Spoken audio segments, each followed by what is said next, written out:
গ্রাহকের জরুরি ডাক ডকুমেন্টবাহী এসএ পরিবহনের একটি কাভার্ড ভ্যান আইন বহির্ভূতভাবে আটকের অভিযোগ উঠেছে ঢাকা জোনের নারায়ণগঞ্জ পাগলা কোস্টগার্ড স্টেশনের সদস্যের বিরুদ্ধে।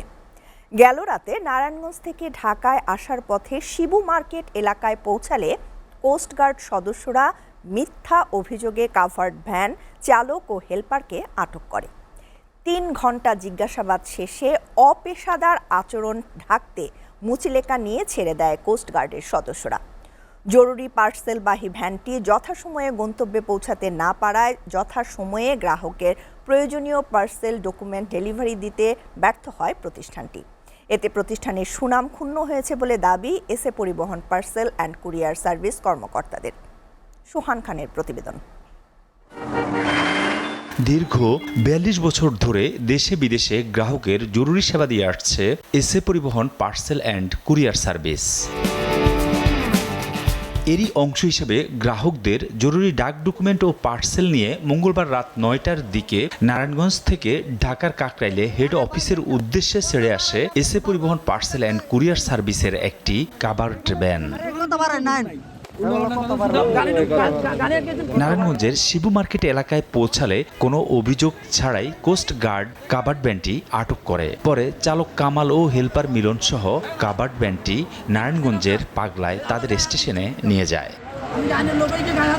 তল্লাশির নামে 3 ঘন্টা আটক করে মালামাল তছনছ করে কোনো কিছু না পেয়ে চালক ও হেলপারের মুচলেকা নিয়ে কাভার্ড ভ্যানটি ছেড়ে দেয় কোস্টগার্ড। আমরা কোস্টগার্ডের লোক, আপনাদের গাড়িতে অবৈধ মালামাল আছে, আমাদের কাছে অভিযোগ আছে, আপনারা আমাদের সাথে ক্যাম্পে যাইতে হবে। পরে আমরা বললাম যে ক্যাম্পে নেন, যেখানে নেন আমরা যাবো, ঠিক আছে। তার আগে আমরা আমাদের নারায়ণগঞ্জ শাখা ম্যানেজারকে জানাই দিই অথবা আমাদের কাকরাইল হেড অফিসকে জানাই দিই। ওনারা বলে যে কোনো এটার সুযোগ নেই, ওইখানে যাইলে জানাবে। পরে আমরা বললাম আমাদের পুরা বাংলাদেশের গাড়িগুলো এটার জন্য অপেক্ষা আছে, ডাকবাহী গাড়ি, ঠিক আছে, জরুরি মালামাল আছে, অনেক গুরুত্বপূর্ণ জিনিস আছে।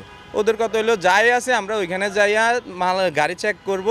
এতে আমাদের পার্সেল বাই জিনিস ক্ষয়ক্ষতি হয়েছে। আমাদের অনেক গাড়ি জরুরি যে মালামালগুলো এগুলো এখন আমরা মানুষের পোষাইতে পারিনি, এগুলা গেছে কাল কি পোষানোর কথা ছিল। পোস্টগার্ড ও যে হে এই গাড়ির মধ্যে হে অবৈধ মালামাল আছে এ কথা কই আঙ্গরে হাতা ক্যাম্পে আনে।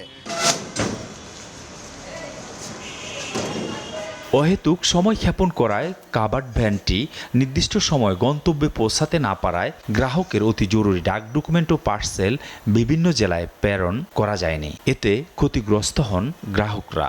তাদেরকে আমি ফোনে বলি যে আমার গাড়িতে কোনো অবৈধ মাল নাই, আপনারা অহেতুকভাবে হয়রানি করেন না, আমার কাস্টমারও এবং প্রতিষ্ঠানের সুনাম নষ্ট হবে।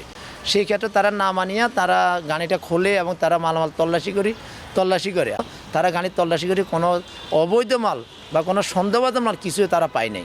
না পাওয়ার কারণে তাদের সাথে আমরা কথা বলতে চাইলেও তারা আমাদের সাথে গেড়ে ঢুকতে দেয় নাই এবং পরবর্তীতে এই গাড়িটার মালামাল বিভিন্ন ডিস্ট্রিক্টে গন্তব্যস্থলে না দেওয়ার কারণে গ্রাহকের ক্ষোভ সৃষ্টি হয়েছে এবং প্রতিষ্ঠানের সুনাম নষ্ট হয়েছে। সন্তান তার মার জন্য জরুরি একটা ওষুধ, এই ওষুধটা তো কালকে আর পৌঁছায়নি। এরকম প্রতিটা মাল আমাদের জরুরি। আমরা এই সারা বাংলাদেশের ডোর টু ডোর যে মালটা দিই মানুষের গ্রাহকের জরুরি মাল, এই মালগুলির জন্য আমরা কত বড় লাঞ্ছনা বঞ্চনা হয়েছে। মূল দায়িত্বকে এড়িয়ে সড়কে তল্লাশির নামে বিভিন্ন পণ্যবাহী যানবাহনকে হয়রানি ও হেনস্থা করছে কোস্টগার্ড, যা তাদের দায়িত্বে পড়ে না। বিষয়টি স্বরাষ্ট্র মন্ত্রণালয় ও নৌবাহিনীর ভেবে দেখা উচিত বলে মনে করেন এসএ পরিবহনের কর্মকর্তারা। সাবেক প্রেসিডেন্ট হাসিনা সরকারের সময় কিছু দুর্নীতিবাজ পুলিশ এখনো আছে, এখনো কোস্টগার্ডের মধ্যে থাকতে পারে। এরা ষড়যন্ত্র করে আমার গাড়ি আটকে আমাদেরকে হয়রান করে টাকা খাওয়ার জন্য। জরুরি সার্ভিসের পণ্যবাহী কাভার্ড ভ্যান প্রেরণ ও গন্তব্যস্থল ছাড়া মাঝপথে তল্লাশির নামে হয়রানি না করতে উচ্চ আদালতের নির্দেশ থাকলেও তা প্রতিপালিত হচ্ছে না। সোহান খান, এসএটিভি, ঢাকা।